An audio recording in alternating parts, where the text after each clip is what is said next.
మిమ్మల్ని అనడం లేదని. నేను ప్రారంభం చేసే ముందు పరమేశ్వర స్వరూపమైన సభకి నమస్కారం అని మీకు చెప్పి నేను ఆ తరువాత మీ మీద నీచోపమానాన్ని ఎలా ప్రయోగించను? అందుకని అలా ప్రయోగించకూడదు. అందుకే నా మీద పెట్టుకుంటున్నాను అంటూ ఉంటాను. కారణం ఎక్కడుంది? ఆ అప్సరసలతో కూడిన సరోవరం ఇక్కడే ఉంది. ఎందుకనుంది? ఒకనాడు ఈ జీవుడు తల్లి గర్భంలో పడుంటాడు. పడున్నప్పుడు చాలా గమ్మత్తుగా ఉంటుంది. తల కిందకుంటుంది, కాళ్ళు పైకుంటాయి. కటిక చీకటి.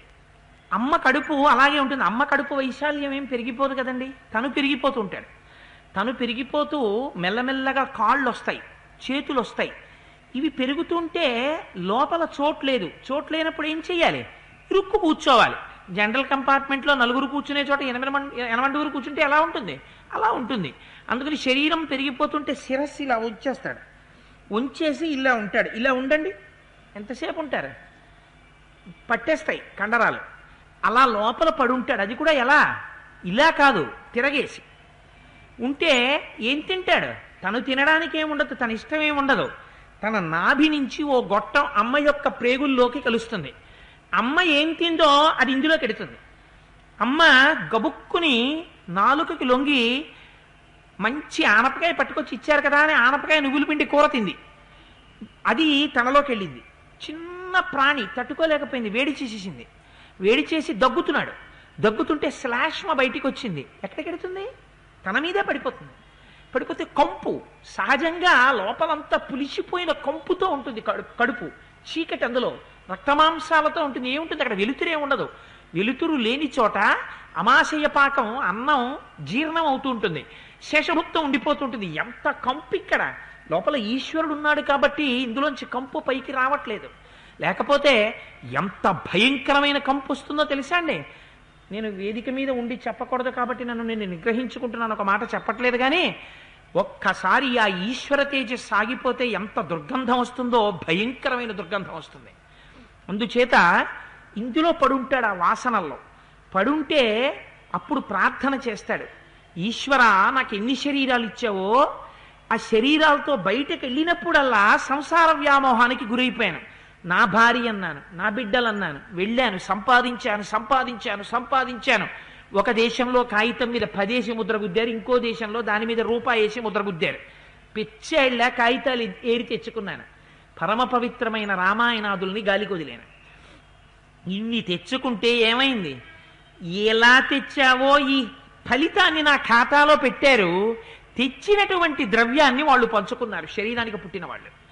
ఈ ఫలితం అనుభవించడానికి మళ్ళీ పుట్టడం మొదలెట్టాను. కుక్క కడుపున పుట్టాను, నల్లి కడుపున పుట్టాను, పంది కడుపున పుట్టాను.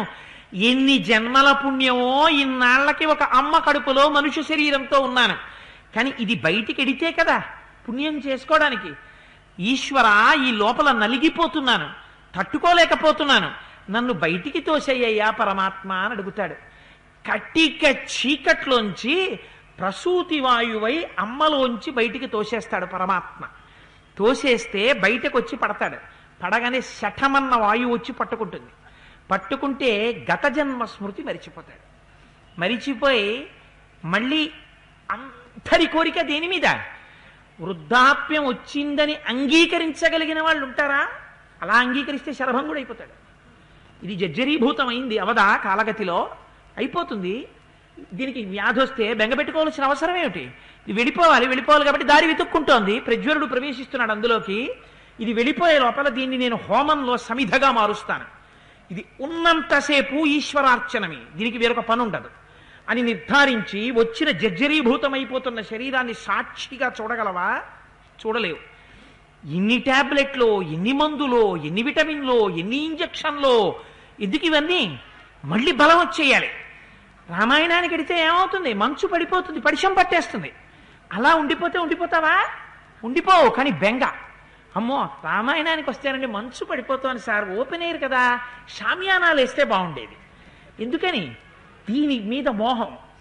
ఇది బాగుండాలి. 2 గంటలు రామాయణం వినడానికి ఇన్ని మంటపాలు ఉంటే పనికిరావు, షామియానాలు ఉండాలి. ఇది నీ అవసరం మీద నువ్వు కూర్చోవలసి వస్తే మంచు కనపడదు. ఈశ్వరుడి మాట వినడానికి నీకు ఇన్ని ఆచ్ఛాదనలు ఉండాలి. ఇది కాదు. పంచాప్సరసలంటే బయటికి వచ్చాడు, ఎవరికి వశుడయ్యాడు? ఇంత తపస్సు కడుపులో చేశాడు మాందకర్ణి. బయటికి వచ్చాడు. 5 అప్సరసలు వచ్చారు. ఎవరా 5 అప్సరసలు? కన్ను, ముక్కు, చెవి, నాలుక, చర్మము. ఎన్ని రుచులో దీనికి కావాలి, ఎన్ని శబ్దాలో దీనికి కావాలి, ఎన్ని స్పర్శలో దీనికి కావాలి, ఎన్ని రకాలైనటువంటి దృశ్యాలు దీనికి కావాలి. 5 అప్సరసలు వచ్చారు. తనకేం కావాలి? యవ్వనం కావాలి. తను బాలుడిగా ఉండకూడదు, తనకి వృద్ధాప్యం రాకూడదు. ఎంత సంతోషమో యవ్వనంలో ఉండిపోయి ఇంకా భోగం అనుభవించాలి, ఇంకా భోగం అనుభవించాలి. నాకు పిల్లనిచ్చేవాడెవడరా అంటాడు. అంటే ఇస్తే చేసుకుంటాడు.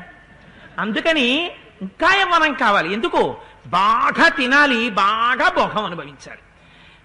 శరభంగుళ్ళ శరీరం జర్జరీభూతం అవుతోందయా, దీన్ని దర్భలా బారేస్తాను, నాకెందుకయా టీవీ, నేను హాయిగా వెళ్ళి భగవద్గీత పారాయణం చేసుకుంటాను, ఉన్న సమయం దుర్వినియోగం చెయ్యను అని ఎవరన్నారా? ఇంకా యవనం కావాలన్నవాడే. అందుకని యవనం తెచ్చుకున్నాడు ఇంత తపస్సు చేసి. ఏం చేస్తున్నాడు? నీళ్లల్లో అంతఃపురం కట్టాడు.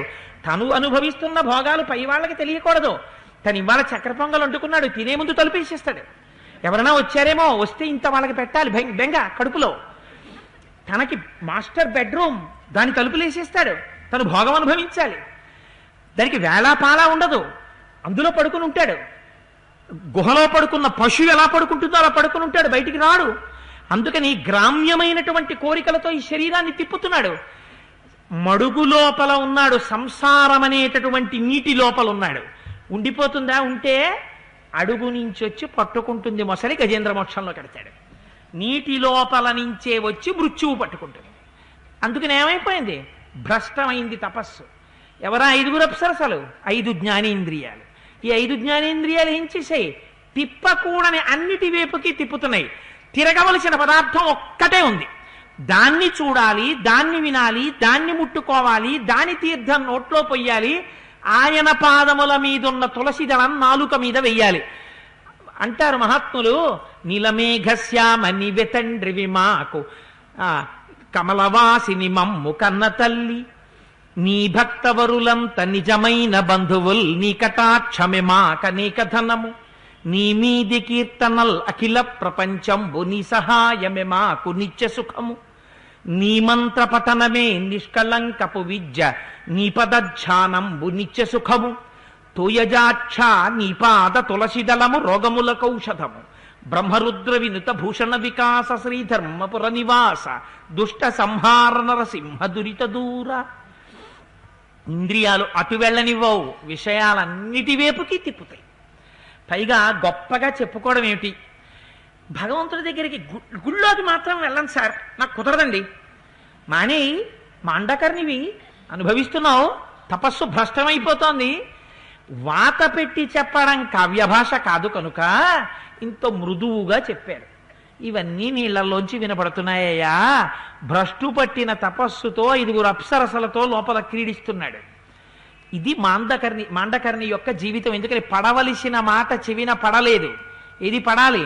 అందుకే శృణ్వంతపహ, భక్తి ఎక్కడ మొదలవుతుంది అంటే శ్రవణం, కీర్తనం, విష్ణోః స్మరణం, పాదసేవనం, వినడంతో ప్రారంభం అవ్వాలి. వినకపోతే అసలు బాగెక్కడి నుంచి వస్తుంది? నువ్వు తల్లి దగ్గర విని, తండ్రి దగ్గర విని, గురువుల దగ్గర విని, క్లాసుకెళ్ళి విని ఇన్ని చేస్తే కదా నువ్వు ప్రాజ్ఞుడు అవుతున్నావు. ఈశ్వరుడి గురించి కూడా నువ్వు వినకపోతే నీకెలా తెలుస్తుంది? అందుకని వినడం మానేస్తే సంసారమునందు పడిపోయావు. అందుకని ఇది లోపల పెట్టి పైకి మాండకర్ని ఆ లోపల ఉన్నాడయా సరోవరంలో. ఇది ఆయన నిర్మించుకున్న సరోవరమే. ఎవడి పెళ్ళాన్ని వాడు 76 పెళ్లి చూపులు చూసి తెచ్చుకున్నవాడే, ఎవడి ఇల్లు వాడు కట్టుకున్నవాడే, ఎవడి మాస్టర్ బెడ్రూము, ఎవడి మంచం, ఎవడి హాలు, ఎవడి పూజాగది వాడు తెచ్చుకున్నవాడే. ఎవడు ఏ హాల్లో ఎంతసేపు గడుపుతున్నాడో, ఎవడు పూజా మందిరంలో ఎంతసేపు గడుపుతాడో అందులో ఉన్న ఈశ్వరుడు లెక్క కడుతూనే ఉన్నాడు. అందుకని అన్నీ ఆయనకి తెలుసు. చేసిన తపస్సు ఆయనకి తెలుసు. నువ్వు ఇప్పుడు బతుకుతున్న బతుకు ఆయనకి తెలుసు. నువ్వు కడుపులో ఉండి చేసిన ప్రార్థన ఆయనకి తెలుసు. బయటికి తోసిన తరువాత నిన్ను పెంచుతున్న తర్వాత ఇక్కడ కూర్చుని నువ్వు తిన్న పదార్థాలు పచనం చేసి నీ శరీరాన్ని పెంచితే, దీనికి శక్తినిస్తే, ఈ శక్తితో నువ్వేం చేస్తున్నావో కూడా ఆయనకి తెలుసు. అందుకని ఇది మాండకర్ణి జీవితంగా వచ్చినటువంటి ధర్మభృత్ అనబడేటటువంటి ముని చెప్తే ఆశ్చర్యపోయాట రాముడు. ఎందుకని? నళినీదళగత జలమతి తరళం తత్వజీవితమతిశయత ఫలం విద్ధిర్వ్యాధ్యభిమానగ్రస్తం లోకం శోకచ హంత సమస్తమని జగద్గురువులైనటువంటి వారు అలా చూడరు. మరి ఆశ్చర్యంగా ఉండదు వాళ్ళకి లోకాన్ని చూస్తే? అందుకని విస్మయంతో చూసి సాగిపోయాట రాముడు ముందుకి. అలా వెళ్ళిపోయాడయా. అలా వెళ్ళి ఒక్కొక్క చోట ఒక్కొక్క ఆశ్రమంలో 6 నెలలు ఉన్నాడు, ఒక ఆశ్రమంలో సంవత్సరం ఉన్నాడు, ఒక ఆశ్రమంలో 9 నెలలు ఉన్నాడు, ఒక ఆశ్రమంలో నెల్లాళ్ళు ఉన్నాడు. ఇలా 10 సంవత్సరములు గడిపాడు. అయిపోయింది. 14 ఏళ్లలో 10 ఏళ్ల అరణ్యవాసం పూర్తయిపోయింది. పూర్తయిపోయిన తర్వాత ఇప్పుడు అందరూ తాపసుల ఆశ్రమాల్ని తిరిగాడు. ఎలా తిరిగాడు? మనం చేసేటటువంటి యాత్రలా తిరిగినవాడు కాడు. మనము వెడతాం యాత్రకి. తిరుమల వెళ్ళి శ్రీశైలం వెళ్ళి మనకంతా తొందరంతా దేనికంటే గుళ్ళోంచి ఎంత తొందరగా బయటికి వచ్చేయాలి. మనం నివాసం ఉన్నటువంటి లాడ్జీలో ఎంత తొందరగా వెళ్ళిపోయి మంచం మీద పడుకోవాలి, ఎంత తొందరగా పెట్టి సర్దుకోవాలి. ఆ గుళ్ళో ఉన్నంతసేపు కూడా మళ్ళీ ఇంటి గురించి స్మరణే, కాకినాడ గురించి స్మరణే, ఇంట్లో ఉన్నటువంటి వస్తువుల గురించి స్మరణే, ఈశ్వరుడి గురించి స్మరణేది. తొందరగా గుళ్ళోకి వెళ్ళి తొందరగా బయటికి వచ్చేసి చాలా శ్రీశైలానికి వెళ్ళి సుప్రభాతానికి వేళైపోతుందేమోనని పరిగెత్తిన వాడు ఉండడు. 2:30 అయిపోతే సినిమాలో మొదట్రీలు అయిపోతుందేమో అని పరిగెట్టడానికి మాత్రం ఎంత తొందరో. దాని మీదున్న శ్రద్ధ నీకు దీని మీద ఎక్కడుంది? శ్రద్ధావాన్ లభతే జ్ఞానం. శ్రద్ధ ఉంటే కదా జ్ఞానం రావడానికి. అందుకని ఇది శ్రద్ధని నిరూపిస్తుంది. అందుకని దేని యందు నీకు ఎంత శ్రద్ధ ఉందో ఆ వస్తువు యందు నువ్వు చూపిస్తున్న మోహం చేత ప్రకటితమైపోతుంటుంది. అందుకని ఈ మాట చెప్తూ ఆశ్రమాల్లో తిరుగుతుండగా 10 ఏళ్ళు అయిపోయాయంటే రాముడు ఎంత జాగ్రత్తగా తాపసుల ఆశ్రమాల్లో ఉండి వారిని తాను సేవించి తాను తపస్సు చేస్తూ ఎంత గొప్ప స్థితిని పొందాడో చూడండి. ఒక మనిషికి మక్కువ దేని మీద ఉండాలో చూపించాడు రాముడు. నీకు ఉత్సాహం దేని మీద ఉండాలంటే ఒక క్షేత్రానికి వెళ్ళడం మీద ఉండాలి. అప్పుడప్పుడు వినోదం ఉండకూడదు. ఎప్పుడూ అలాగే బతకాలండి. దిక్కుమాలినాడివి ఉపన్యాసానికి వస్తే ఇలా మమ్మల్ని పట్టుకుని ఏదో అట్లా కాడట్టుకొచ్చినట్టు ఇలా మొదలెట్టేమిట్రా? వెళ్ళకూడదని ఎక్కడా చెప్పలేరు ధర్మశాస్త్రంలో. ఈశ్వరుడు నిన్ను అనుగ్రహించాడు కాబట్టి పరమ సంతోషంగా విందు వినోదాది కార్యక్రమాల్లో పాల్గొను. ఏం దోషమేం లేదు దానికి. ఓ సినిమాకి వెడితే కళ్ళు పీకేయవలసిన అవసరం ఏం లేదు, హాయిగా వెళ్ళచ్చు. కానీ అది కూడా ఈశ్వర విభూతి. ఈశ్వరుడు నన్ను పంపించి ఇవాళ సరదాగా మనస్సునంత సంతోషపెట్టాడు అనుకో, దోషమేం లేదు. కానీ అదే పనిగా అలా అనుకుంటున్నాను ఇంకక్కడే నువ్వు క్యూలో నిలబడ్డం మాత్రం మొదలు పెట్టకు. అప్పుడప్పుడు వెళ్ళు, ఎక్కువ క్షేత్రాలకి వెళ్ళు, ఆశ్రమాలకి వెళ్ళు. మనుష్య జన్మలోకి వచ్చావు కనుక అంత గొప్ప విషయాన్ని స్వామి ప్రతిపాదించారు. తరువాత తిరిగి మళ్ళీ సుతీక్ష్ణుడి యొక్క ఆశ్రమానికి చేరుకున్నారు. చేరుకుని అక్కడ అంటారు, అస్మిన్నరణ్యే భగవాన్ అగస్త్యో ముని సత్తమః వసతీతి మయా నిత్యం కథాః కథయతాం శృతం. ఆ సుతీక్ష్ణుడి దగ్గరికి వెళ్ళి, అయా 10 సంవత్సరములు తాపసుల యొక్క ఆశ్రమాలన్నిటినీ చూశాను. ఆయనకి తెలుసు ఇంకా మిగిలింది 4 ఏళ్లే. అసలు వాడితో ఇహ మొదలెట్టాలి కథ. అందుకని స్వామి ఒక ఆశ్రమం నిర్మించుకుందాం అనుకుంటున్నానంటే సుతీక్ష్ణుడు చెప్పలేదు కదా. అందుకని మళ్ళీ మీరు రమ్మన్నారు, వచ్చాను. అగస్త్య మహర్షి ఆశ్రమం ఇక్కడెక్కడో ఉందని విన్నాను. కానీ అరణ్యం చాలా విశాలంగా ఉంది, ఎక్కడుందో తెలియట్లేదు. అందుకని అగస్త్య మహర్షి ఆశ్రమం ఎక్కడుందో తమరు దయచేసి నాకు సెలవిస్తే ఆ ఆశ్రమాన్ని ఒక్కసారి సేవించాలనుకుంటున్నాను అన్నాడు. సమయము దగ్గర పడుతోంది. ఎక్కడికి చేరాలో అక్కడికి రాముడే చేరుతున్నాడు. అంటే ఆయన అన్నారు, సుతీక్ష్ణ మహర్షి, రామా నేను ఈ మాటే నీకు చెప్పాలనుకున్నాను. నువ్వు అగస్త్య మహర్షి ఆశ్రమానికి వెళ్ళు అందాం అనుకున్నాను. నువ్వేడిగా అక్కడికి వెడతానని చాలా సంతోషం రామా. దానికి నేను దారి చెప్తాను, నువ్వు పరమానందంగా బయలుదేరు అని ఆయన అన్నారు. ఇక్కడి నుంచి 4 యోజనముల దూరాన్ని ప్రయాణం చేసి వెడితే అక్కడే మొట్టమొదట అగస్త్య భ్రాత యొక్క ఆశ్రమం కనపడుతుంది. ఇది ఒక గమ్మత్తైన ఒరవడి రామాయణంలో. ఇప్పుడు అగస్త్య భ్రాత ఏమిటి? ఆయనకి పేరు ఉండదా? అగస్త్యుడి తమ్ముడి ఆశ్రమం అంటే అదేమిటి? ఆయనకి ఓ పేరు ఉంటుంది కదా. రాముడి తమ్ముడు లక్ష్మణుడు అయితే లక్ష్మణుడి పేరు లేదా? నాకో తమ్ముడు ఉన్నాడు, ఆ తమ్ముడికో పేరు లేదా? అలా తమ్ముడి పేరేమిటో చెప్పి ఆయన ఆశ్రమం ఆయన అగస్త్యుడి తమ్ముడు అనొచ్చు కదా. కానీ లోకంలో ఉండేటటువంటి మర్యాద ఎలా ఉంటుందో చూపిస్తున్నారు. దొరగారు నా దృష్టిలో చాలా ఉన్నతమైన వ్యక్తి. దొరగారు అబ్బాయి కనపడ్డారు అనుకోండి, దొరగారు అబ్బాయికి పేరుండదా? దొరగారు అబ్బాయి పేరుతో పిలవను, ఎలా పిలుస్తాను? మా దొరగారు అబ్బాయిని అంటాను. ఎందుకని? దొరగారు అబ్బాయిని చూస్తే దొరగారిని స్మరించడంలో ఆనందం ఎక్కువ. నీకు నీ మనస్సు ఎక్కడుంది? దొరగారి మీద ఉంది. అందులో దొరగారు అబ్బాయిని చూస్తే దొరగారు అబ్బాయి పేరేమిటని కనుక్కో, ఆ పేరు పెట్టి పిలవవు. మా దొరగారు అబ్బాయి అండి అంటావు. మా దొరగారు రెండో అమ్మాయి అండి, మా దొరగారి పెద్ద కోడలండి, మా దొరగారి పెద్ద అబ్బాయి అండి అంటాం. ఎందుకని? నీకు దొరగారి మీద ఉన్న ప్రీతి. అలా అగస్త్య భ్రాత, అగస్త్యుడంత పేరు తెచ్చుకున్నాడు. అందుకని అగస్త్యుడి తమ్ముడికి కూడా ఆయనతోటే పేరు. ఆయన తమ్ముడు ఈయన అంతే. అంటే అగస్త్యుడికి ఎంత పేరుందో, ఎంత గొప్పవాడో చెప్పడానికి ఇది తార్కాణం. ఆయన పేరు ముందు ఇంకా మిగిలిన వాళ్ళకి పేర్లు మారిపోయాయి అంతే. ఇంకా ఆ పేర్లు మర్చిపోయారు. అసలు ఎంత పేరు మర్చిపోయారంటే, ఒక వంశంలో ఒక మహానుభావుడు ఉన్నాడు అనుకోండి. రఘుమహారాజు గారు చాలా గొప్పవాడు. అందుకని రాముణ్ణి ఏమన్నారు? రాఘవుడు అన్నారు. ఎందుకు రాఘవుడు? రఘువంశంలో పుట్టాడు కాబట్టి రాఘవుడే. అంటే రఘుమహారాజుని గుర్తు తెచ్చుకుంటారు రాముణ్ణి చూస్తే. అదేంటి రాముడు అనకూడదా? రాఘవుడు అంటే ఆయన సంతోషపడతాడు, మా వంశంలో ఇంత గొప్పవాడు ఉన్నాడని. అలా అగస్త్యుణ్ణి గుర్తు తెచ్చుకుని ఆయన పేరు పెట్టే తమ్ముడు కూడా పిలిచేస్తారు, అగస్త్య భ్రాత. అందుకని ఆయన ఆశ్రమం ఉంటుంది. రామ, నువ్వు అక్కడ ఒక రోజు రాత్రి పడుకో. ఎందుకు పడుకోవాలో రాముడు చెప్తాడు తర్వాత. అందుకని అదిగో అగస్త్య భ్రాత ఆశ్రమంలో ఒక రాత్రి పడుకుని మరునాడు ఉదయం లేచి అక్కడి నుంచి బయలుదేరితే రామ, నీకు ఆశ్రమం కనపడుతుంది. అక్కడ ఒక పెద్ద చెట్ల గుంపు ఒకటి ఉంటుంది. దానికి ప్రదక్షిణం చేసి నమస్కారం చేసి దక్షిణ దిక్కుగా వెడితే అగస్త్య మహర్షి యొక్క ఆశ్రమం నీకు దర్శనం అవుతుంది. అక్కడ పిప్పల చెట్లు బోలెడంత వనం ఉంటుంది. నువ్వు ఆ వనం యొక్క సౌందర్యాన్ని, అసలు అగస్త్య మహర్షి ఆశ్రమం అని నువ్వు గుర్తుపట్టేయచ్చు. ఎంత గొప్పగా ఉంటుందో నువ్వు చూద్దువుగానివి రామా, తప్పకుండా దర్శనం చెయ్యి అన్నాడు.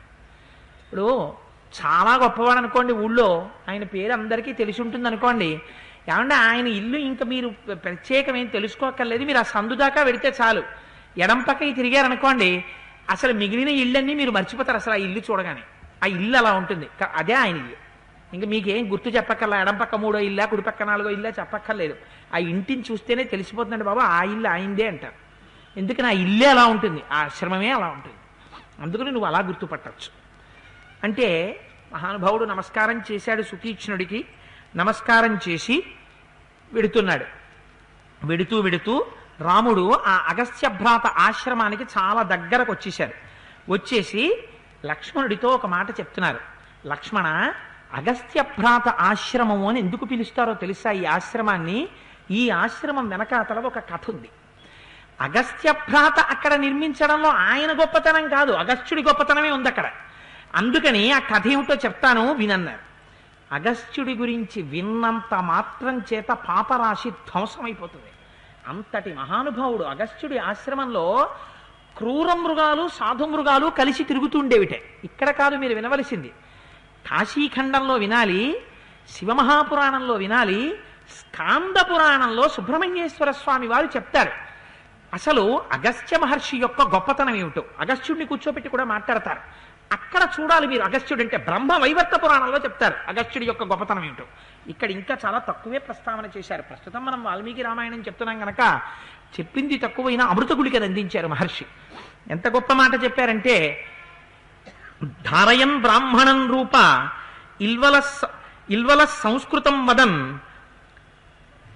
అమంత్రయతి విప్రాన్స్మ శ్రాద్ధముద్దిశ్య నిర్ఘృణ భ్రాతరం సంస్కృతం కృత్వా తతస్థం మేషరూపిణం త్వాం దిజాన్ భోజయామాస శ్రాద్ధ దృష్టేన కర్మణ తతో భుక్తవతాం తేషాం విప్రాణామిల్వలో బ్రవీత్ వాతాపే నిష్క్రమస్వేతి స్వరేణ మహతావదన్ తతో భ్రాతుర్వచ శ్రుత్వా వాతాపిర్మేషవర్నదన్ భిత్వా శరీరాణి బ్రాహ్మణానాం వినిష్పతత్ బ్రాహ్మణానాం సహస్రాణి తైరేవం కామరూపిభిః వినాశితాని సంహత్య నిత్యశపిశితాశనైః అగస్త్యేన తదా దేవైః ప్రార్థితేన మహర్షిణ అనుభూయ కిల శ్రాద్ధే భక్షితః స మహాసురః తతః సంపన్నమిత్యుక్త్వా దత్వా హస్తోదకం తతః భ్రాతరం నిష్క్రమస్వేతి స ఇల్వలః సోభ్యభాషత కుతో నిష్క్రమితుం శక్తి మయా జీర్ణస్య రక్షసః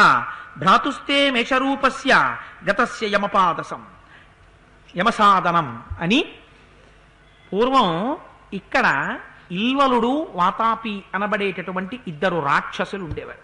వారు ఒక గమ్మత్తైనటువంటి పద్ధతి పెట్టుకున్నారు. ఇల్వలుడు బ్రాహ్మణ రూపం ధరించేవాడు, వాతాపి గొర్రె రూపం ధరించేవాడు. వాళ్ళు అలా వెడుతూ ఇలా వెడుతూ కనపడ్డ బ్రాహ్మణుల దగ్గరికి వెళ్ళి, అయ్యా రేపు మా తండ్రి గారి యొక్క ఆబ్దీకమండి తిథి, అందుచేత మా తండ్రి గారి తద్దినం పెట్టాలి కాబట్టి మీరు దయచేసి భోక్తగారండి అని పిలిచేవారు. సర్వసాధారణంగా తండ్రి గారి తద్దినానికి భోక్తగా పిలిస్తే ఎంతో తప్పనిసరి పరిస్థితి అయితే తప్ప నేను రాను అని అనకూడదు.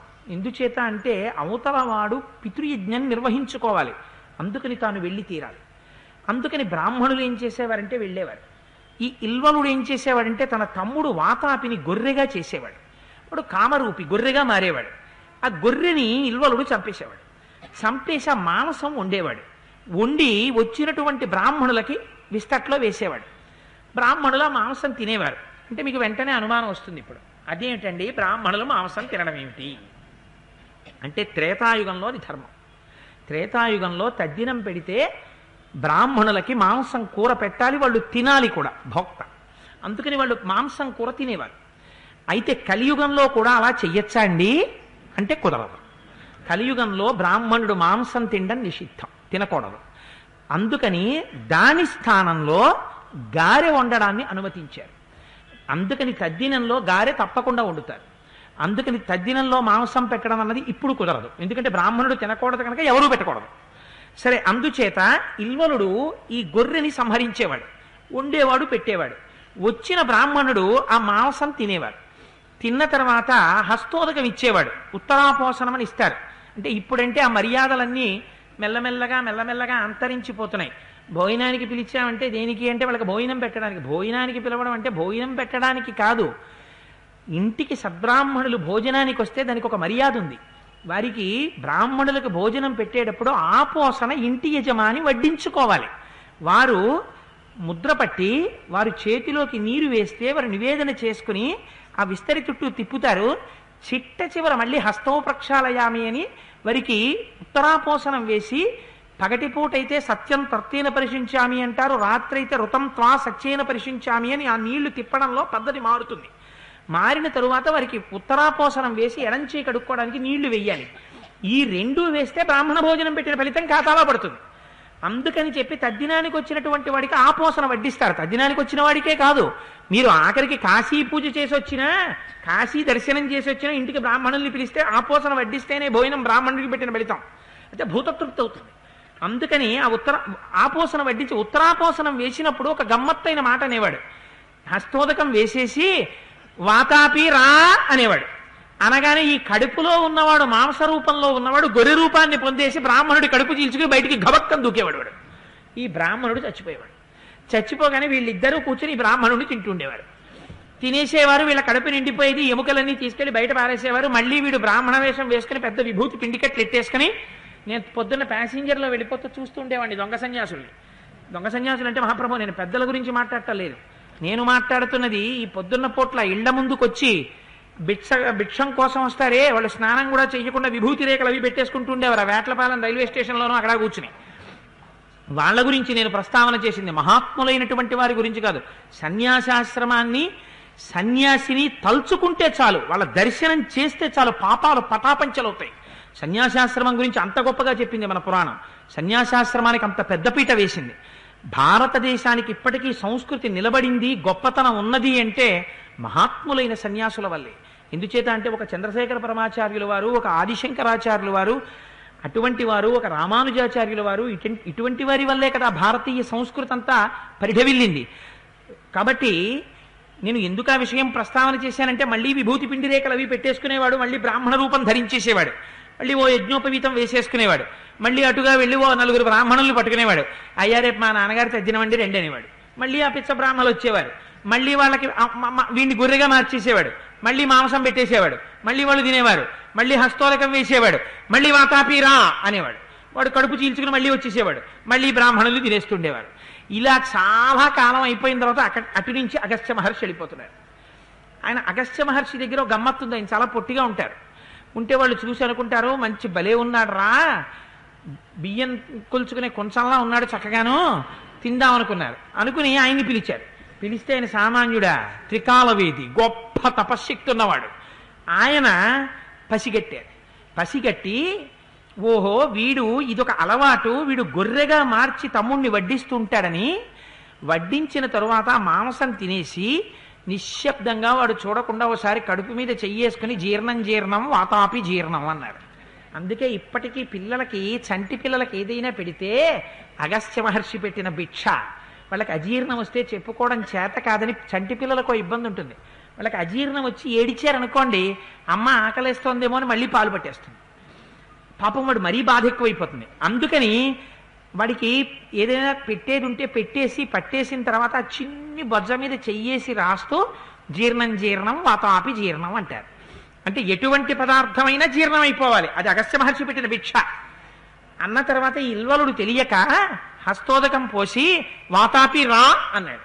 అంటే ఆయన అన్నారు, కుతో నిష్క్రమితుం శక్తి మయా జీర్ణస్య రక్షస భ్రాతుస్తే మేషరూపస్య గతస్య యమసాధనం. ఇంకెక్కడున్నాడు రా నీ తమ్ముడు, జీర్ణం అయిపోయాడు, వెళ్ళిపోయాడు రా యమలోకానికి పంపించేశానన్నారు. అనేటప్పటికీ ఇల్వలుడికి ఎక్కడ లేని కోపం వచ్చింది. ఆరిని పొట్టి బ్రాహ్మడు బలే దొరికాడు అనుకున్నాను, తినేశాడు రా నా తమ్ముణ్ణి అని ఘోరమైన రూపాన్ని పొందాడు. పొంది ఒక్కసారి అగస్త్యుడి మీద పడ్డాడు. పడితే ఆయన కన్నులు ఎర్ర చేసి చూశారు. చూసి ఒక హుంకారం చేశారు. అంతే వాడు బూడిదైపోయాడు. ఇది అగస్త్యుడి తపశ్శక్తి అంటే. ఎక్కడ వాతాపిని జీర్ణం చేసుకున్నారో, ఎక్కడ ఇల్వలుణ్ణి సంహరించారో, ఎక్కడ లోకములనన్నింటినీ కాపాడారో ఆ పవిత్ర ప్రదేశమే అగస్త్య భ్రాత యొక్క ఆశ్రమం. లక్ష్మణ, అక్కడ మనం పడుకుందాం ఈ రాత్రి అన్నారు. అగస్త్య భ్రాత ఎదురొచ్చారు. ఆయనకి స్వాగతం పలికారు. లోపలికి తీసుకెళ్లారు. హస్తోదకం ఇచ్చారు. అర్ఘ్యపాద్యాదులు ఇచ్చారు. కందమూలాల్ని తేనెని భుజించారు, తాగారు, సంతోషించారు. ఆ రాత్రి అగస్త్య భ్రాత ఆశ్రమంలో పడుకున్నారు. మరునాడు లేచారు. అయ్యా మహానుభావ, మీ అన్నగారి దర్శనానికి వెడుతున్నాం, అగస్త్య మహర్షి దర్శనానికి, మాకు దారి చెప్పవలసింది అన్నారు. అదిగో ఆ కనపడుతున్నటువంటి చెట్లకి ప్రదక్షిణం చేసి దక్షిణం వైపు నుంచి ఎడితే మీకు అగస్త్య మహర్షి యొక్క ఆశ్రమం కనపడుతుంది, బయలుదేరమన్నారు. ఏమిటి అగస్త్య మహర్షి యొక్క గొప్పతనం అంటే, ఆయన యొక్క ఆశ్రమం దగ్గర దేవతలందరూ వస్తారట, మహర్షులందరూ వస్తారట. వచ్చి వాళ్ళు స్థానాలు పెట్టుకున్నారు. అది గొప్ప. సుబ్రహ్మణ్యేశ్వర స్వామి వారు అక్కడ స్థానం పెట్టుకున్నారు. పెట్టుకుని అగస్త్యుడిని పూజ చేసి వెళ్ళిపోతారు. దేవతల్ని అగస్త్యుడు పూజ చేయడు, దేవతలు అగస్త్యుడికి పూజ చేస్తారు. అక్కడ లేని స్థానం శివస్థానం ఒక్కటే. మహేశ్వర తీర్థులు వ్యాఖ్యానంలో చేశారు. అగస్త్యుడు శివుణ్ణి పూజ చేస్తాడు కాబట్టి మిగిలిన స్థానాలు ఉంటాయి. వాళ్ళందరికీ స్థానాలు ఉంటాయి. వాళ్ళందరూ వచ్చి ఆయనకి పూజ చేసి వెళ్ళిపోతుంటారు. మీకు ఇంటర్నేషనల్ ఎయిర్పోర్ట్ దగ్గరికి వెళ్ళారనుకోండి, దిగే విమానం ఎగిరే విమానం, దిగే విమానం ఎగిరే విమానం లాగా అగస్త్యుడి ఆశ్రమంలో కూర్చుని తపస్సు చేసి అనేకమైనటువంటి లోకాలని పొందిన వాళ్ళు దివ్య విమానాలు ఎక్కి వెళ్ళిపోతుంటారు. అక్కడ కూర్చుని తపస్సులు చేసుకునే వాళ్ళు యక్షులు, కిన్నెరులు, కింపురుషులు, గంధర్వులు, పన్నగులు, వీళ్ళందరూ ఉంటారు. మీకు ఆశ్చర్యకరమైనటువంటి విషయం ఒకటి ఉంది. అగస్త్య మహర్షి ఆశ్రమంలో ఎవడైనా ప్రవేశించి ఉత్సాహం లేనివాడు సరదాగా వెళ్ళి నేను తపస్సు చేస్తానని చెప్పడం కుదరట. ఎందుకు కుదరదు? ఆయన శక్తి అటువంటిదిట. అందులోకి ఎవడు వెళ్ళలేడో తెలుసా? అగస్త్య మహర్షి ఆశ్రమంలోకి నాత్ర జీవే నృషావాది క్రూరోవా యదివా శటః నృశంసః కామవృత్తోవా మునిరేష తదావిధ. ఇటువంటి వాళ్ళు ఎవరు అందులోకి వెళ్ళలేరట. ఎవరు? నృషావాది, అసత్యం పలికేవాడు ఎవడున్నాడో అసలు వాడు అగస్త్య మహర్షి ఆశ్రమంలోకి వెళ్ళి కూర్చోలేట. క్రూరోవా, లోపల క్రూరమైన బుద్ధున్న వాడికి అసలు లోపలికి వెళ్ళడం కుదరదట. శఠః, శఠుడు అంటే వంచకుడు, వంచన చేసేవాడు లోపలికి వెళ్ళలేట. నృశంసః, ఇంకోళ్ళని పీడించే స్వభావం ఉన్నవాడు, వాడు లోపలికి వెళ్ళలేట. కామవృత్తోవా, ఎప్పుడూ కోరికల మీద మనస్సు తిరిగేవాడు, వాడు వెళ్ళలేట. ఇటువంటి వారెవ్వరూ అసలు అగస్త్య మహర్షి ఆశ్రమంలోకి వెళ్ళి కూర్చోవడం కూడా కుదరదుట. అటువంటి ఆశ్రమం అయ్యా లక్ష్మణ, ఇవాళ మనం వెడుతున్న ఆశ్రమం. అటువంటి మహానుభావుడైనటువంటి అగస్త్యుడి ఆశ్రమానికి వెడుతున్నాం మనం, చూడమన్నారు. ఎక్కడ చూసినా తడిబట్టలు, నారచీరలు, యజ్ఞయాగాది క్రతువులు చేసేటటువంటి అగ్ని వేదికలు, సృక్కులు, పాత్రలు, పవిత్రమైనటువంటి పదార్థాలు, పుష్పమాలికలు, అక్కడ తిరిగేటటువంటి సాత్వికులైనటువంటి పురుషులతో రంజిల్లుతోంది ఆశ్రమం. చూశాడు రామచంద్రమూర్తి. ఆశ్రమం దగ్గరికి వెళ్ళారు. దగ్గరికి వెళ్ళి లక్ష్మణుణ్ణి పిలిచి, లక్ష్మణ, నేను సీతతో కలిసి బయట నించుంటాను, నువ్వు లోపలికెళ్ళి కబురు చెయ్యి అగస్త్య మహర్షికి. రాముడు సీతమ్మతో లక్ష్మణుడితో కలిసి వచ్చారు, మీ దర్శనం చేసుకోవాలని అనుకుంటున్నారు, మీ దర్శనం చేసుకోవచ్చా, మమ్మల్ని అనుగ్రహిస్తారా అని కబురు చెయ్యి లోపలికి అన్నాడు. ఆశ్రమం లోపలికి అడుగు కూడా పెట్టలేదు మహానుభావుడు, అంత వినయం ప్రకటించాడు. ఆయన అనుజ్ఞనిస్తే తప్ప లోపలికి కూడా వెళ్ళనని నిలబడ్డాడు. నిలబడితే లక్ష్మణుడు అగస్త్య మహర్షి దగ్గరికి వెళ్ళి మాట్లాడడం కుదురుతుందా? అగస్త్య మహర్షి అగ్నిశాలలో కూర్చునున్నారు. కూర్చునుండ ఏ సమయంలో ఎవరు ఎక్కడ ఉండాలో కూడా చెప్తారు అగస్త్యుడు. కూర్చునుంటే ఆ శిష్యుడి దగ్గరికి వెళ్ళి అన్నారు, మా అన్నగారు మహాధర్మాత్ముడు రామచంద్రమూర్తి సీతమ్మతో తమ్ముడనైనటువంటి లక్ష్మణుణ్ణి నాతో కలిసి వచ్చారు. ఆయన దశరథ మహారాజు గారి యొక్క కుమారుడు. తండ్రి ఆజ్ఞకి కట్టుబడి 14 సంవత్సరములు అరణ్యవాసం చెయ్యడం కోసమని దండకారణ్యానికి వచ్చాడు. బహుశः మీరు వినే ఉంటారు రామచంద్రమూర్తి గురించి. అందుకని మీరు అనుమతించినట్టయితే మేము ఒక్కసారి వచ్చి ఆ అగస్త్య మహర్షి యొక్క దర్శనాన్ని చేసుకుంటాము అన్నారు. అన్న తర్వాత ఆ ముని కుమారుడు లోపలికి వెళ్ళి అగస్త్య మహర్షికి నివేదించారు చాలా వినయ విధేయతలతో. స్వామి, మీ దర్శనం కోసమని సీతారాములు లక్ష్మణ సహితులై వచ్చారు, మీరు అనుగ్రహించి ప్రవేశపెట్టమంటే ప్రవేశపెడతాము అన్నారు. అంటే మీరు ఒక్కసారి ఊహించండి, ఇంక అసలు ఆ అగస్త్యుడి తేజస్సు ఎలా ఉంటుందో. రాక్షసులుట దక్షిణ దిక్కుకి వెళ్ళేవారు కారట, అగస్త్య ఆశ్రమం ఉంది అక్కడ, ఆయన బయట తిరుగుతూ ఉంటాడని భయం. అంటే ఎందుకని ఏమో, ఎప్పుడైనా బయట తిరుగుతూ గభాలన చూస్తే కోపం వచ్చిందా హుంకారం చేస్తే చాలు, అటువంటి వాడు. ఆయన పేరు అగస్త్యుడు అని రావడానికి కారణం ఉంది, వాల్మీకి మహర్షి చెప్పారు. వింధ్యపర్వతం ఒకనాడు సూర్యుడి పథానికి అడ్డొస్తానని ఎదిగిపోయింది. ఎదిగిపోతే సూర్యుడి యొక్క మార్గానికి అడ్డొచ్చేలా ఎదుగుతోంది. ఎదుగుతుంటే ఏం చెయ్యాలో అర్థం కాలేదు. అప్పుడు అగస్త్య మహర్షి అట్నుంచి వచ్చారు. వస్తుంటే అగస్త్యుణ్ణి చూసేటప్పటికి అంత వింధ్యపర్వతము శిరస్సు ఉంచి నమస్కరించింది. ఆయన అన్నారు, నేను పెద్దవాణ్ణి, నీ మించి దాటి దక్షిణ భారతానికి ఎడుతున్నాను, నేను మళ్ళీ ఉత్తర భారతానికి వచ్చేంత వరకు నువ్వు అలాగే ఉండన్నారు. అంటే ఈయన మళ్ళీ ఉత్తర భారతానికి వెళ్లకుండా లోకాన్ని రక్షించడానికి అటు ఉండిపోయారు. ఆ వింధ్యపర్వతం వంగిపోయి అలాగే ఉండిపోయింది. అగస్త్యుడికి ఇచ్చిన మాట తలెత్తితే చంపేస్తాడు అటువంటి వాడు. అందుకని ఆయనకు అగస్త్యుడని పేరు వచ్చింది. కుంభ సంభవ అని పిలుస్తారు లలితా సహస్రం ఉపదేశం చేసినప్పుడు హయగ్రీవుడు. అందుకని అదిగో అటువంటిదయా అగస్త్యాశ్రమం అన్నారు. లోపలికి వెళ్ళి చెప్పారు. అగస్త్య మహర్షి అన్నారు, ఓహో, రాముడు వచ్చాడా సీతమ్మతో కలిసి? దిష్ట్వా రామశ్చిరస్యాద్య ద్రష్టుం మాం సముపాగతః మనసా కాంక్షితం హ్యస్య మయాప్యాగమనం ప్రతి గమ్యతాం సత్కృతో రామ స భార్యస్య లక్ష్మణః ప్రవేశ్యతాం సమీపం మే కించా సౌన ప్రవేశితః. నేను ఎప్పటి నుంచో సీతారాముల్ని లక్ష్మణుణ్ణి చూడాలని అనుకుంటున్నాను. నువ్వు రాముడు రాగానే నా దగ్గరికి తీసుకురాకుండా నువ్వు నా దగ్గరికి వచ్చి ఇంకా ఈ మాట చెప్పి ఎందుకు కాలాన్ని విలంబనం చేశావు? వెంటనే వెళ్ళి సీతారాముల్ని ప్రవేశపెట్టన్నాడు. అనేటప్పటికి ఆ మునికుమారుడు భయపడుతూ పరిగెత్తాడు. సీతారాములు ఎదురొచ్చారు. స్వామి, మీ దర్శనానికే అగస్త్య మహర్షి చూస్తున్నారు అన్నారు. అనేసరికి మహానుభావుడు రాముడు సీతమ్మతో లక్ష్మణుడితో కలిసి అగస్త్యుడున్న ప్రాంతానికి వెడుతున్నారట. గదిలోకి వెడుతుంటే కనపడ్డం ఏమిటో తెలుసా అండి? నిజంగా మనం గర్వపడాలి, అటువంటి ఋషుల యొక్క సంతతికి చెందిన వాళ్ళమని. ఒకడు ఆత్రేయస గోత్రీకుడు, అత్రి మహర్షి అనసూయమ్మల యొక్క సంతానం, ఆత్రేయస గోత్రంలో ఉన్నవాళ్ళు. ఒక్కొక్క ఋషి యొక్క సంతానం మనందరం. అటువంటి పరమపావనమైన తేజోమూర్తులు మన ఋషులు. ఎటువంటి సంస్కృతికి మనం వారసులమో చూడండి, ఎంత గర్వపడాలో.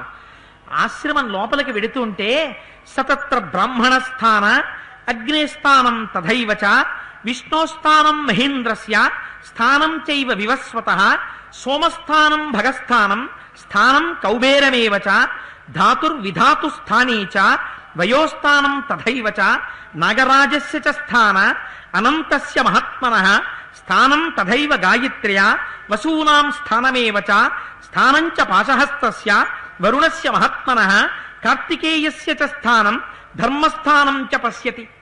ఆ లోపలికి వెడుతుంటే కార్తికేయుడు, వరుణుడు, కుబేరుడు, సోముడు, బ్రహ్మ, విష్ణువు, మహేంద్రుడు మొదలైనటువంటి వారి యొక్క స్థానములన్నీ ఉన్నాయిట. ఆ స్థానములలో వారు వారు వచ్చి కూర్చుని అగస్త్య మహర్షిని ఆరాధన చేసి పెడతారు. ఇదంతా చూసి ఆశ్చర్యపోయారట. అయ్య బాబోయ్, ఇంకా లోపలున్న ఋషి ఎటువంటి వాడు అని లోపలికి వెడుతుంటే అగస్త్య మహర్షి అగ్నిశాలలోంచి బయటికి వస్తున్నారు. ఆయన తేజస్సు చూస్తే కోటి సూర్యులొక్కసారి ఉదయించినట్టు ప్రకాశిస్తున్నారు. ఆయన్ని చూశాట రాముడు ఇవాళ నరుడిగా ఉన్నాడు. ఆ రాముడెవరో అగస్త్యుడికి తెలుసు. కానీ నరుడిగా ఉన్న రాముడు శ్రీమన్నారాయణుడైనా రాముడు విష్ణువు అని పురాణం చెప్తావేమో. పురాణం చెప్పే ముందు వాల్మీకి మహర్షి శ్లోకాన్ని జాగ్రత్తగా అర్థం చేసుకుని చెప్పు. ఎంత అందంగా మాట్లాడారో చూడండి. ఆ లోపలికి వెళుతున్నటువంటి రామచంద్రమూర్తి చూశారట. ఏవముక్త్వా మహాబాహు అగస్త్యం సూర్యవర్చసం జగ్రాహ పరమప్రీత తస్య పాదౌ పరంతపః. ఒక్కసారి సూర్యుడి పగిది వెలిగిపోతున్నటువంటి ఆ అగస్త్యుణ్ణి చూడగానే రాముడు గబగబా వెళ్ళి తన 2 చేతులతో అగస్త్య మహర్షి యొక్క పాదములను గట్టిగా పట్టుకుని నమస్కారం చేశారట. నమస్కారం చేసి లేచి నిలబడితే పరమ సంతోషంతో అగస్త్య మహర్షి ఆనందంగా రాముణ్ణి చూస్తూ అడుగు తీసి అడుగు వేస్తూ వృద్ధుడు బయటికి వస్తుంటే ఆయన తేజస్సుని చూడగానే అంజలి ఘటిస్తూ ఇలా నిలబడిపోయారట సీతాలక్ష్మణులు ఇద్దరు. అభివాద్యతు ధర్మాత్మ తస్తౌ రామ కృతాంజలి సీతయా సహ వైదేహ్య తదా రామ సలక్ష్మణ. అంజలి ఘటిస్తూ ఇలా నిలబడిపోయారట ఆయన తేజస్సుని చూస్తూ. తేడా దర్శనం చేయండి మీరు ఒక్కసారి. కొందరు మునులైతే రాముని యొక్క తేజస్సు చూడగానే వాళ్ళు విస్మితులై అలా ఉండిపోయారు. ఇప్పుడు రాముడు విస్మితుడై ఉండిపోయాడు అగస్త్యుడిని చూసి. అంటే ఆయన తేజస్సు ఎలా ఉంటుందో ఎటువంటి వాడో మీరు ఆలోచించండి. అందుకే రామాయణంలో పైకి కనపడకుండా పాత్రపోషణం చేస్తారు ఋషులందరూ. విశ్వామిత్రుడి శక్తి ఎటువంటిదో మనం బాలకాండలో చూసాం. వశిష్ఠుడు ఎటువంటి వాడో బాలకాండ అయోధ్యకాండలో చూసాం. అగస్త్యుడు ఎటువంటి వాడో అరణ్యకాండలో చూస్తున్నాం. అందుకని ఆయన అంటారు గబగబా వచ్చి ఒక్కసారి ప్రతిజగ్రాహ కాకుత్స అర్చయిత్వాసనోదకై కుశల ప్రశ్నముక్త్వాచ హ్యాస్యతామితి చాబ్రవీత్. ఆ రాముడికి అర్ఘ్యపాద్యాదులిచ్చి వచ్చినటువంటి వాడిని అతిథిగా చూశారు అగస్త్య మహర్షి. అందుకని అర్ఘ్యపాద్యాదులు ఇచ్చారు. ఇచ్చి కూర్చో రామా అన్నారట. తాను కూర్చుని, పెద్దలైనటువంటి వాడు మహానుభావుడు అగస్త్యుడు కూర్చుని తప్ప రాముణ్ణి కూర్చోమనకూడదు. అందుకని కూర్చున్నారు. కూర్చున్న తర్వాత ఒక అందమైన శ్లోకం ఇచ్చారు వాల్మీకి మహర్షి. తన మనసు తీర పూజించారట అతిథిగా. ఎందుకని? లోపల తెలుసు వచ్చిన వాడెవరో. పైకి శ్రీ మహావిష్ణువు అని ప్రార్థన చేయడానికి వీల్లేదు, నరుడిగా మాత్రమే గుర్తించాలి, తాను ఋషిగా నిలబడాలి. అందుకని ప్రేమ మీర మాలల మీద మాలలు, మాలల మీద మాలలు, పుష్పమాలలు ఇచ్చి అర్చన చేశారట. అర్చన చేసి ఒక మాట చెప్పారు. రామా, నువ్వు వచ్చినప్పుడు నేను ఎక్కడున్నానో చూసావు కదా, అగ్నిహోత్రశాలలో ఉన్నాను. ఎందుకున్నానో తెలుసా రామా? ధర్మం నేర్పుతున్నారు. ఈ ధర్మం రామా రక్షించేది. పెద్దలు మాట్లాడితే ఎంత గొప్పగా ఉంటుందో చూడండి. అందుకే పూర్వం మనకు ఒక నియమం ఉండేది. పిల్లలు ఇంటికి వస్తే ఓసారి పెద్దల దగ్గరికి పంపించండి రా అనేవారు. ఇంట్లో సంస్కారానికి పునాది ఎక్కడ పడేదో తెలుసా అండి? సంస్కారానికి పునాది తాతగారి ఒళ్ళో నాయనమ్మ చెప్తున్న కథలతో కూడిన గోరు ముద్దల్లో పడేది సంస్కారం. పిల్లలు తాతగారి పక్కన పడుకుంటే రాత్రుళ్ళు తాతగారు ఒక బాలకాండలో ఒక సర్గ మొదలుపెట్టి అందులో ఉండేటటువంటి ధర్మాధర్మములను గూర్చి, ఒక్క అగస్త్య మహర్షి దర్శనాన్ని రామలక్ష్మణులు చెయ్యడం గురించి పరవశించిపోతూ తనకి జ్ఞాపకం ఉన్న శ్లోకాలు పలుకుతూ ఆ పద్యాలు పాడుతూ మనవల్ని కూర్చోపెట్టుకుని చెప్తూ ఉంటే వాళ్ళు పడుకోవడం మానేసి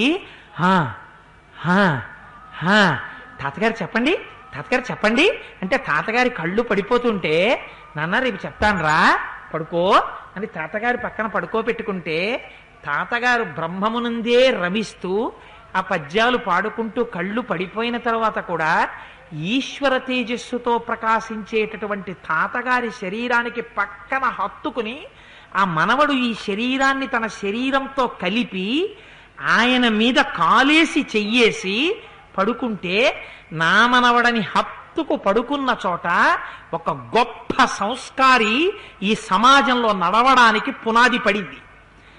ఆ తాతలు టీవీలు చూడడం వచ్చిన తర్వాత కుసంస్కారానికి పునాది పడింది. అందుచేత ఏ కథలు చెప్పాలో, మనవల్ని దగ్గర ఎలా పడుకోపెట్టుకోవాలో, ఏది మాట్లాడాలో మనకి నేర్పింది రామాయణం, మనకి నేర్పింది శాస్త్రం.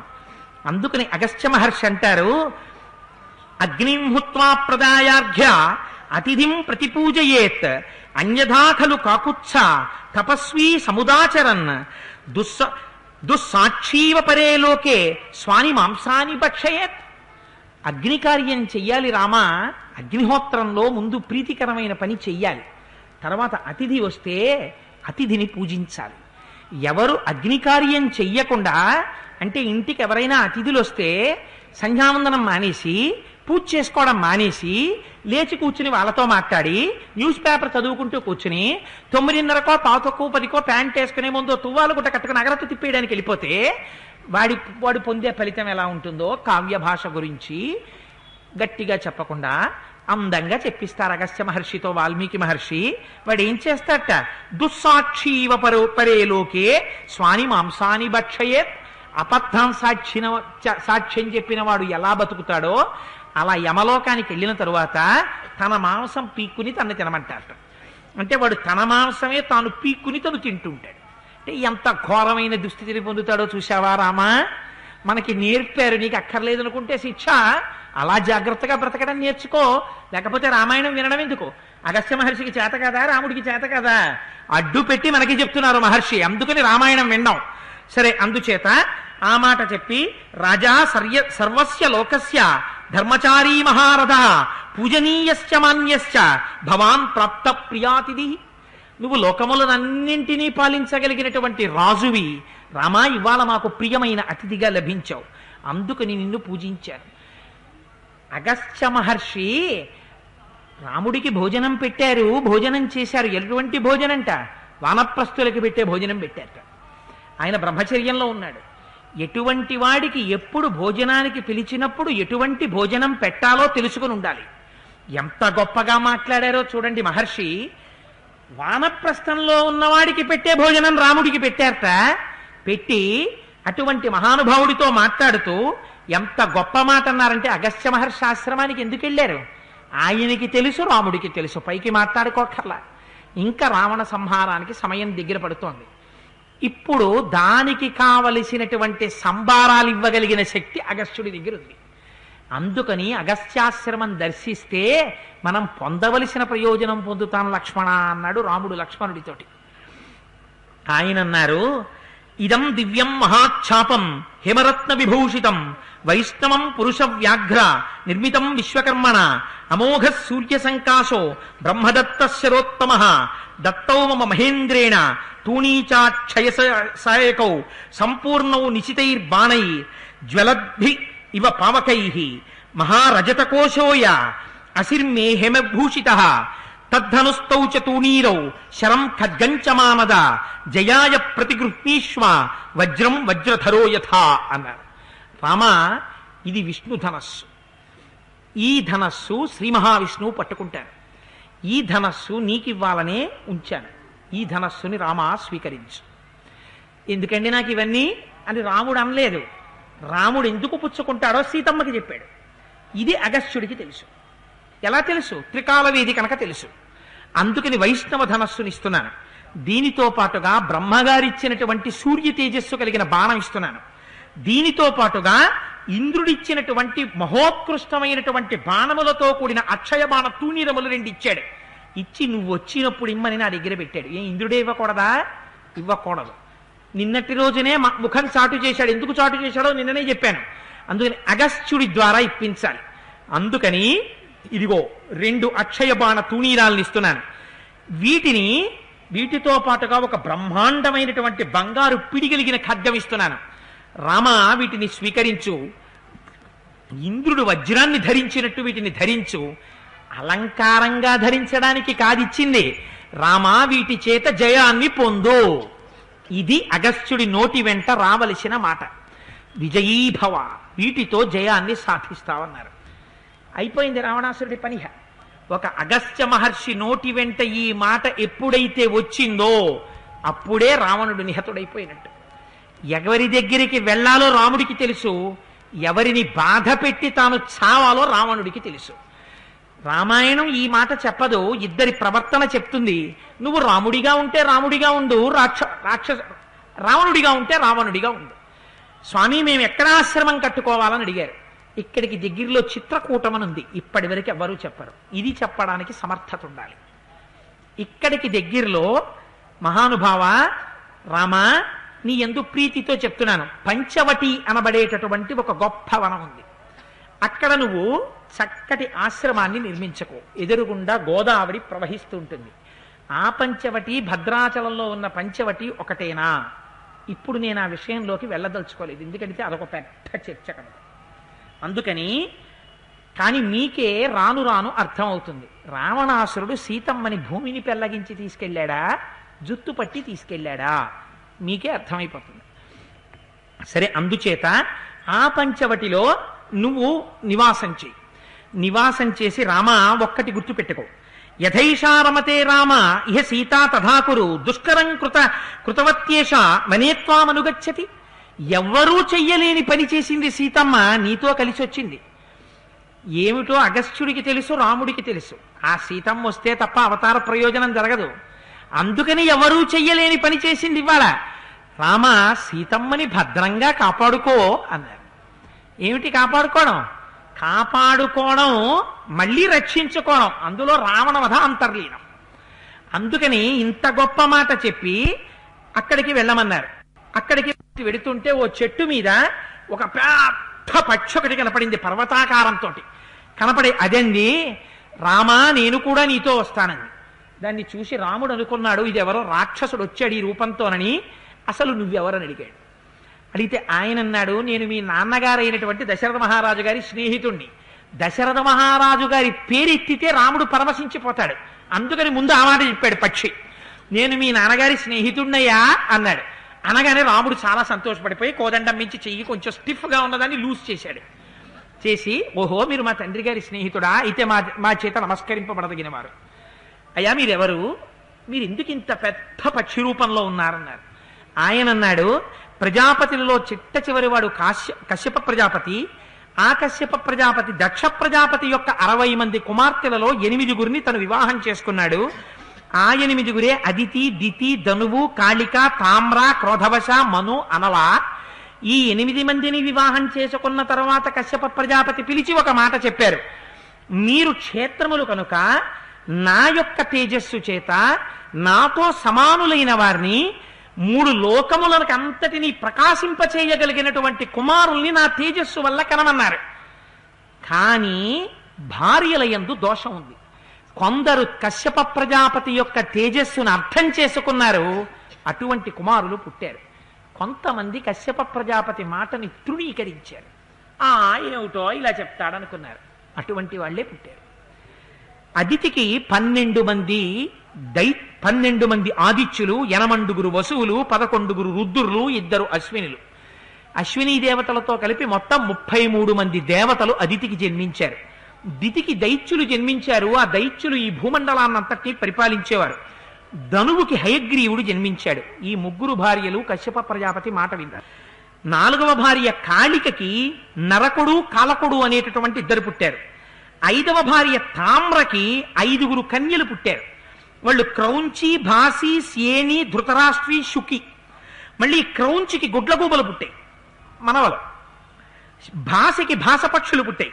సేనికి డేగలు, గ్రద్దలు పుట్టాయి. ధృతరాష్ట్రకి హంసలు పుట్టాయి, చక్రవాకములు పుట్టాయి. శుకుకి నత అనే పిల్ల పుట్టింది. నతకి వినత అనే పిల్ల పుట్టింది. ఆ వినతకి గరుడు, అరుణుడు అని 2 పిల్లలు పుట్టారు. ఆ అరుణుడికి ఒక కుమారుడు ఉన్నాడు.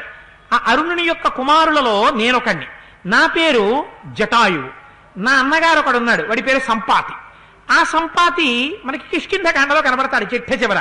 అందుకని నేను కశ్యప ప్రజాపతి యొక్క వంశంలో పుట్టినవాడిని. మహాత్ములైన వారితో సంబంధం ఎంత జ్ఞాపకం పెట్టుకు చెప్పుకుంటారో చూడండి అంటూ ఆయన అన్నాడు. ఆ తరువాతి భార్య క్రోధవశకి 10 మంది కుమార్తెలు పుట్టారు. వాళ్ళు మృగి, మృగమంద, హరి, భద్రమద, మాతంగి, శార్దూలి, శ్వేత, సురభి, సురస, కద్రువ. ఈ 10 మంది పిల్లలకి మళ్ళీ మృగికి లేళ్లు పుట్టాయి, మృగమందకి ఎలుకబంట్లు పుట్టాయి, హరికి సింహాలు పుట్టాయి, బలమైన వానరాలు పుట్టాయి. భద్రమతకి ఇరావతి అనే పిల్ల పుట్టింది. ఆ ఇరావతికి ఐరావతం పుట్టింది. ఆ ఐరావతం కశ్యప ప్రజాపతి వంశంలోంచే వచ్చింది. ఆ తర్వాత భద్రమద మాతంగికి ఏనుగులు పుట్టాయి. శార్దూలికి కొండముచ్చులు పులులు పుట్టాయి.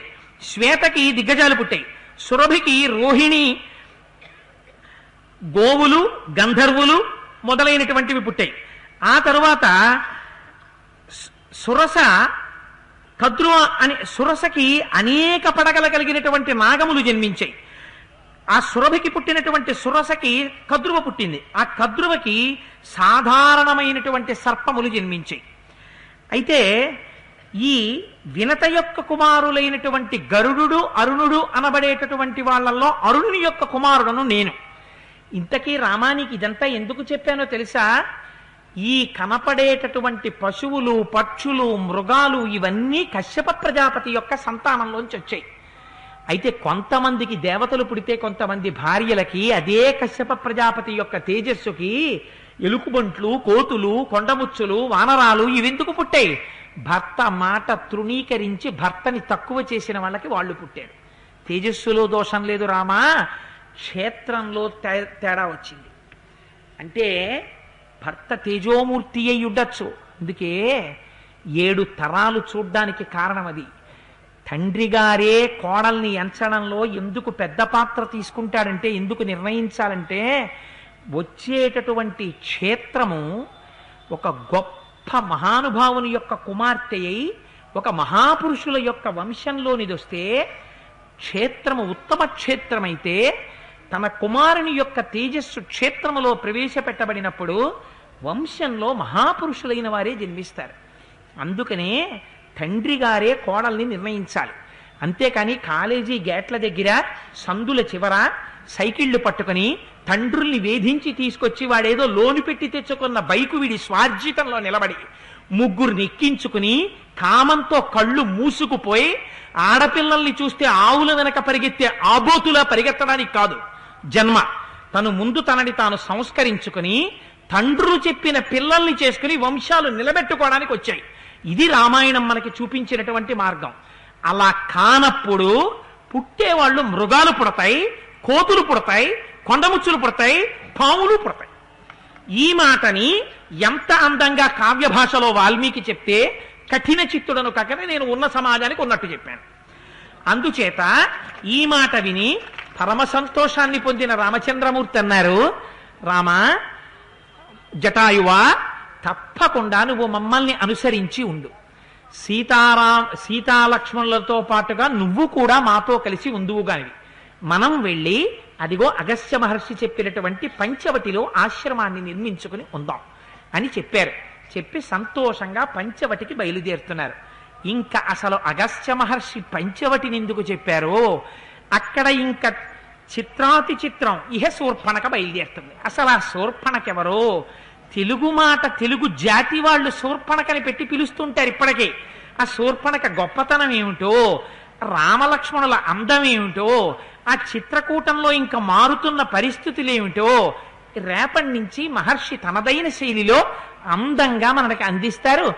ఈశ్వరుడు అనుగ్రహించి పలికించినంత మేర నేను పలుకుతాను. అటువంటి శక్తి ఈశ్వరుడు నాకు కటాక్షించుగాక అని స్వామి పాదములు పట్టి ప్రార్థిస్తూ రామనామాన్ని 11 మాటలు మనం చెప్పుకుని బయలుదేరదాం. అందుచేత సిద్ధమూర్తులు మాటి మాటికి చేయునది శ్రీరామనామము,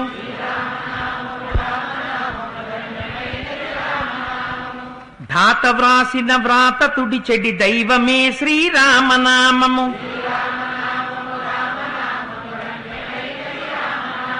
తత్వశిఖరమునందు వెలిగే నిత్య సత్యము శ్రీరామనామము,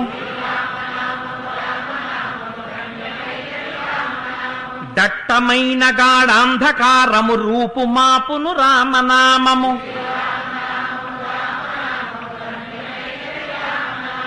రజతగిరిపతికి నెప్పుడు రమ్యమైనది రామనామము, కోటి జన్మల పాపమెల్లను రూపు మాపును రామనామము,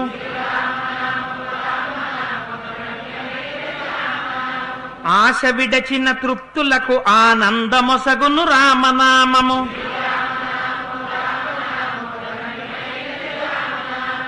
మనసు స్థిరముగా నిలుపగలిగెడి మంత్రరాజము రామనామము. నిర్మలంబుగా శోధ చేసిన నేర్వదగు శ్రీరామనామము. నారదాది మహామునీంద్రులు నమ్మినది శ్రీరామనామము. కోరి కొలిచిన వారికెల్లను కొంగు బంగరు రామనామము.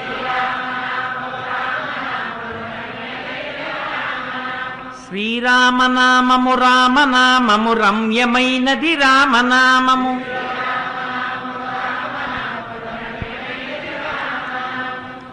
సర్వం శ్రీ ఉమామహేశ్వర పరబ్రహ్మార్పణమస్తు. స్వస్తి.